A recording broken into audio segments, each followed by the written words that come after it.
আজকে আপনারা সুসংবাদ পেয়ে গিয়েছেন, আপনারা সিরিয়া ইসলামের পতাকা উড্ডীন হয়ে গিয়েছে, আফগানিস্তানে উড্ডীন হয়ে গিয়েছে, বাংলাদেশ থেকে হাসিনা পালিয়ে গিয়েছে।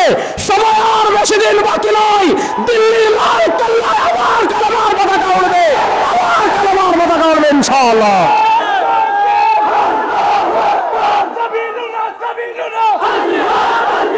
বাংলাদেশ নাকি তারা দখল করবে। গরুর গোবর খেয়ে, গরুর মুত খেয়ে আমরা খাই গরুর দুধ। বলেন আমরা কি খাই? আমরা খাই গরুর মগজ, আমরা খাই গরুর কলিজা, আমরা খাই গরুর গোশত, আমরা খাই গরুর হাড্ডি। তুমি গরুর গোবর আর গরুর মুত খেয়ে যেই এলাকার মানুষ গরুর গোশত খায়, দুধ খায়, আরে বেটা যারা আল্লাহর উপরে ঈমান রাখে সেই 92% মুসলমানের দেশ দখল করার ষড়যন্ত্র করবা, যতজন বাংলাদেশে ঢুকবা একজনে জীবিত যেতে পারবে না ইনশাআল্লাহ। সাধারণ হিন্দু আর ইসকন এক কথা নয়। সাধারণ হিন্দুরা দেশের নাগরিক, উগ্ররা হলো হিন্দু, ভারতের 5টা গোলাম মোদির দালাল। এই ইসকন মোদির পুত্রের বাংলাদেশে আর জায়গা দেওয়া হবে না। আমরা ধৈর্য ধরে আছি, ইসকন আমাদের হাতের ময়লা। বলেন ইসকন আমাদের হাতের। আরে গৌর গোবিন্দরে যদি শাহজালাল মুজাহিদ ইয়ামানি তাকবীর দিয়ে উড়াই দেন, ওই ইসকন গোনার টাইম সিলেটের মানুষের আছে, বাংলাদেশের মুসলমানের আছে।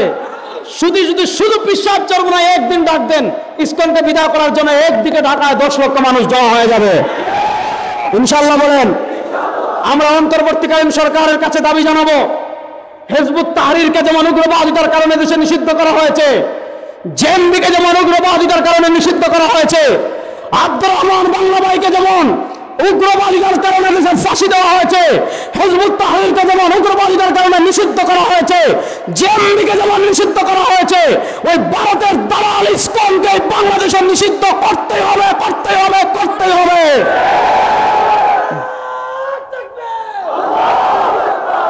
গত কয়েকদিন আগে আপনারা দেখেছেন চট্টগ্রামের আদালতে একজন মুসলিম আইনজীবীকে অত্যন্ত নৃশংসভাবে তারা কি করেছে? খুন করেছে। আমরা বলি ভারতের আধিপত্যবাদ এই বাংলাদেশের শেষ, ভারতের খেলা এই দেশে শেষ হয়ে গিয়েছে।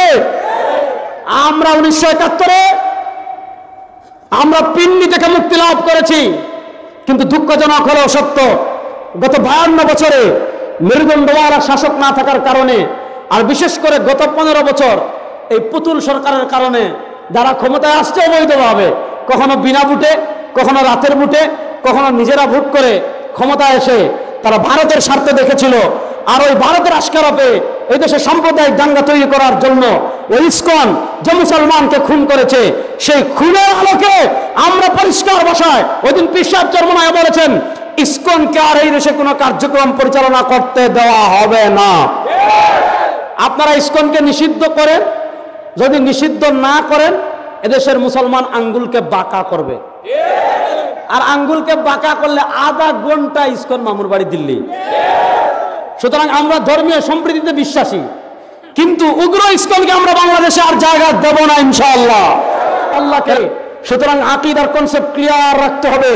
রব যেহেতু আল্লাহ, সুতরাং সার্বভৌমত্বের মালিক একমাত্র আল্লাহ। সিলেটি মানুষ জুড়ে হক্কা, সার্বভৌমত্ব কারো বাপ, সার্বভৌমত্বের মালিক কারো বাপ, সার্বভৌমত্বের মালিক কারো আপা, সার্বভৌমত্বের মালিক একমাত্র কে?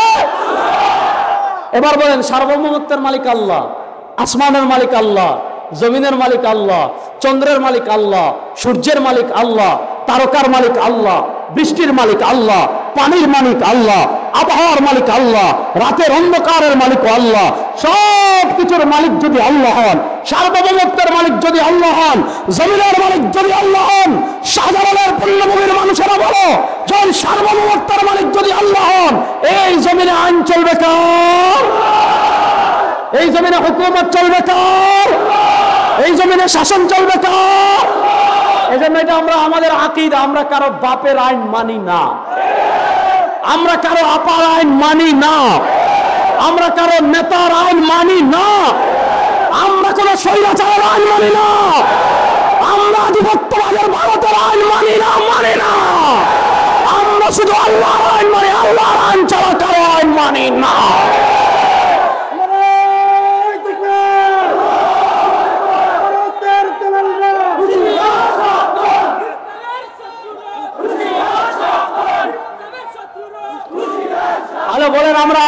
একমাত্র কার? আরে চিল্লায় বলেন, আমরা আইন মানে একমাত্র কার? এ বাংলাদেশের পাশের রাষ্ট্র ভারত পৃথিবীর সবচেয়ে অসভ্য হলো এরা। কেন অসভ্য বললাম? আমাদের বাংলাদেশে মুসলমানরা সংখ্যা গরিষ্ঠ, এদেশ 92% মুসলমানের দেশ। এটা প্রথমে জুড়ে বলবেন, দেশ মুসলমানের। এদেশ কাদের?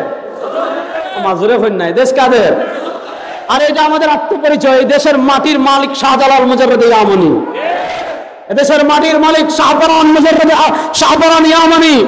আপনাকে বুঝতে হবে এই দেশ মুসলমানদের, এই দেশ নাস্তিক মুরতাদ বেঈমানদের না। হ্যাঁ, মুসলমানদের দেশ, সবাই থাকবে, অধিকার সমান। আপনি বাংলাদেশে দেখেন 92% মুসলমানের দেশ। এই সিলেটে শাহজালাল মুজাররদ ইয়ামানি রাহিমাহুল্লাহ গৌর গোবিন্দের তখ্তটা তাল ধ্বংস করে দিয়েছিলেন। আপনি দেখেন আমাদের সিলেটে মন্দির আছে না নাই? সিলেটের কোনো মানুষ কোনোদিন কোন মন্দিরে আক্রমণ করছে এমন কোন উদাহরণ আছে?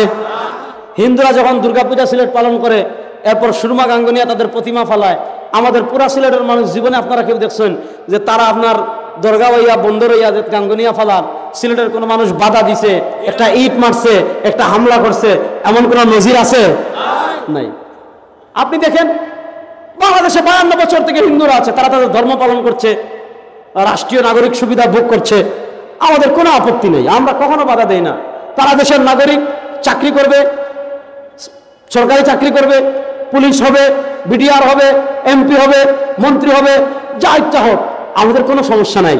দেখেন বাংলাদেশের সাম্প্রদায়িক সম্প্রীতি কতটুকু আছে, এটা বোঝার জন্য এতটুকুই যথেষ্ট। 2024-এর 5ই আগস্ট ভারতের দাসী ফ্যাসিস্ট হাসিনা যখন এই দেশ থেকে পালিয়ে গিয়েছিল, তখন আমরা এক সপ্তাহ এদেশে প্রশাসন ছিল না, এক সপ্তাহ এদেশে আইন শৃঙ্খলা ছিল না। আমরা মনে করেছি যে আওয়ামী লীগ হিন্দু লীগ হয়ে মন্দিরে আক্রমণ করে এদেশে সাম্প্রদায়িক দাঙ্গা তৈরি করতে পারে। পৃথিবীতে এমন নজির নাই যাতে আওয়ামী লীগ হিন্দু লীগ হয়ে সন্ত্রাসী দাঙ্গা তৈরি করতে না পারে, সাম্প্রদায়িক দাঙ্গা তৈরি করতে না পারে। পুরা দুনিয়ার মানুষ দেখেছে বাংলাদেশের মুসলমানরা মন্দির পাহারা দিয়েছে। আর আমাদের পার্শ্ববর্তী রাষ্ট্রের দিকে দেখেন, যারা আজকে বাংলাদেশ নাকি তারা দখল করবে, গরুর গোবর খেয়ে, গরুর মুত খেয়ে, আমরা খাই গরুর দুধ। বলেন আমরা কি খাই? আমরা খাই গরুর মগজ, আমরা খাই গরুর কলিজা, আমরা খাই গরুর গোশত, আমরা খাই গরুর হাড্ডি। তুমি গরুর গোবর আর গরুর মুত খেয়ে যেই এলাকার মানুষ গরুর গোশত খায়, দুধ খায়, আরে বেটা, যারা আল্লাহর উপরে ঈমান রাখে সেই 92% মুসলমানের দেশ দখল করার ষড়যন্ত্র করবা, যতজন বাংলাদেশে ঢুকবা একজনে জীবিত যেতে পারবা না ইনশাআল্লাহ। কথা ভালো করে বুঝেন। আজকে তারা আমাদের দেশ নিয়ে তাদের চিন্তার শেষ নাই, অথচ আপনি ভারতে দেখেন, আজকে হলো 8 ডিসেম্বর, গত পরশু 6 ডিসেম্বর হয়েছে। 1992 সালের 6 ডিসেম্বর মুসলমানদের ঐতিহাসিক বাবরি মসজিদকে শহীদ করে তারা রাম মন্দির বানিয়েছে। শোনেন, পৃথিবীর সব জায়গায় আপনারা দেখেছেন ইসলামের বিজয় কত নোরা শুরু হয়ে গিয়েছে। আজকে আপনারা সুসংবাদ পেয়ে গিয়েছেন, আপনারা সিরিয়া ইসলামের পতাকা উড্ডীন হয়ে গিয়েছে, আফগানিস্তানে উড্ডীন হয়ে গিয়েছে, বাংলাদেশ থেকে হাসিনা পালিয়ে গিয়েছে। সময় আর বেশি দিন বাকি নয়, দিল্লির লাল কেল্লায় আবার কালেমার পতাকা উড়বে, আবার কালেমার পতাকা উড়বে ইনশাআল্লাহ।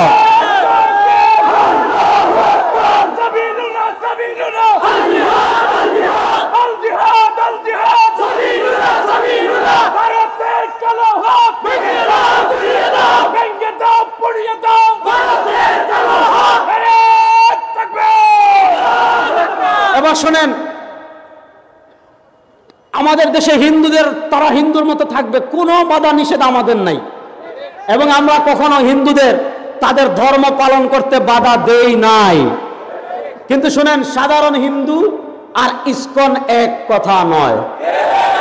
সাধারণ হিন্দু আর ইসকন এক কথা নয়। সাধারণ হিন্দুরা দেশের নাগরিক, উগ্র হলো হিন্দু ভারতের 5টা গোলাম মোদির দালাল। এই ইসকন মোদির পুত্রের বাংলাদেশে আর জায়গা দেওয়া হবে না। আমরা ধৈর্য ধরে আছি, ইসকন আমাদের হাতের ময়লা। বলেন ইসকন আমাদের হাতের? আরে গৌর গোবিন্দরে যদি শাহজালাল মুজাররদ ইয়ামানি তাকবীর দিয়ে উড়াই দেন, ওই ইসকন গোনার টাইম সিলেটের মানুষের আছে, বাংলাদেশের মুসলমানের আছে। শুধু বিশ্বাস চরমনায় একদিন ডাক দেন, ইসকনকে বিদায় করার জন্য একদিকে ঢাকায় 10 লক্ষ মানুষ জমা হয়ে যাবে ইনশাআল্লাহ। বলেন।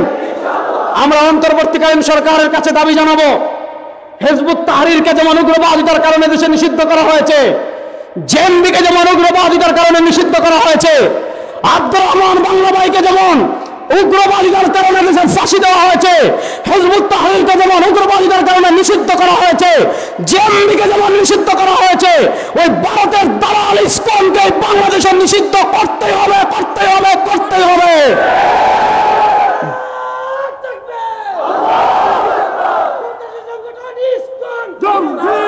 কথা ভালো করে বুঝেন, এরা কত বড় সাহস। গত 3 বছরের আগে আমাদের সিলেটে আজানের সময় কত বড় ঘটনা ঘটাইছিল, আপনার মনে আসেনি? তো ফাউরিলছেন, মনে আসেনি? সিলেট হইল খাজল সার, এখানে ওই তো ওখান থেকে বেশি দূর নাই, তো ওবাই দিকে খান্দাত খাজল সার। এখানে মানুষ মাগরিবের নামাজ পড়তেছে, মাগরিবের নামাজ পড়ার সময় ইসকনের ডুল বাজাইয়া বাজনা বাজাইয়া মিছিল দিয়া গেছে। মানুষ কইছে না, বা মানুষের নামাজ পড়ি আর আমরা, তুমি জানো তোরা বাদে যাও অথবা আনামাতি যাও কি, কথা মানে নাই। মসজিদে ডিল মারছে, মসজিদে হামলা করছে, তখন আওয়ামী লীগ ছিল, তারপর আমরা প্রতিবাদ করেছি। এরপরে ঘটনা আপনারা জানেন, মধুখালীতে আওয়ামী লীগ বাগার 1 মাস আগে অথবা 2 মাস আগে মধুখালীতে 2 জন মুসলমান শ্রমিক ছিল, কাজ করতেছে পাশে। আমরা সিলেটখন যুগালি, অর্থাৎ বড় মিস্ত্রির লোকে যুগালির কাম করে, এরা 2টারে দইরা নিয়ে 6 ঘন্টা বাইন্দা পিটাইয়া ইসকন মারছে। সর্বশেষ আওয়ামী লীগ তারার আব্বা, তারার প্রভু আওয়ামী লীগ বাগার পর গত কয়েকদিন আগে আপনারা দেখেছেন চট্টগ্রামের আদালতে একজন মুসলিম আইনজীবীকে অত্যন্ত নৃশংসভাবে তারা কি করেছে, খুন করেছে। আমরা বলি ভারতের আধিপত্যবাদ এই বাংলাদেশের শেষ, ভারতের খেলা এই দেশে শেষ হয়ে গিয়েছে। আমরা 1971-এ আমরা পিন্ডি থেকে মুক্তি লাভ করেছি, কিন্তু দুঃখজনক হলেও সত্য, গত 52 বছরে মেরুদণ্ডওয়ালা শাসক না থাকার কারণে, আর বিশেষ করে গত 15 বছর এই পুতুল সরকারের কারণে যারা ক্ষমতায় আসছে অবৈধভাবে, কখনো বিনা ভোটে, কখনো রাতের ভোটে, কখনো নিজেরা ভোট করে ক্ষমতায় এসে তারা ভারতের স্বার্থে দেখেছিল। আর ওই ভারতের আশকারপে এই দেশে সাম্প্রদায়িক দাঙ্গা তৈরি করার জন্য ওই ইসকন যে মুসলমানকে খুন করেছে, সেই খুনের আলোকে আমরা পরিষ্কার ভাষায় ওই দিন পীর সাহেব চরমনায় বলেছেন, ইসকনকে আর এই দেশে কোনো কার্যক্রম পরিচালনা করতে দেওয়া হবে না। আপনারা ইসকনকে নিষিদ্ধ করেন, যদি নিষিদ্ধ না করেন এদেশের মুসলমান আঙ্গুলকে বাঁকা করবে, আর আঙ্গুলকে বাঁকা করলে আধা ঘন্টা ইসকন মামুর বাড়ি দিল্লি। সুতরাং আমরা ধর্মীয় সম্প্রীতিতে বিশ্বাসী, কিন্তু উগ্র ইসকনকে আমরা বাংলাদেশে আর জায়গা দেব না ইনশাআল্লাহ।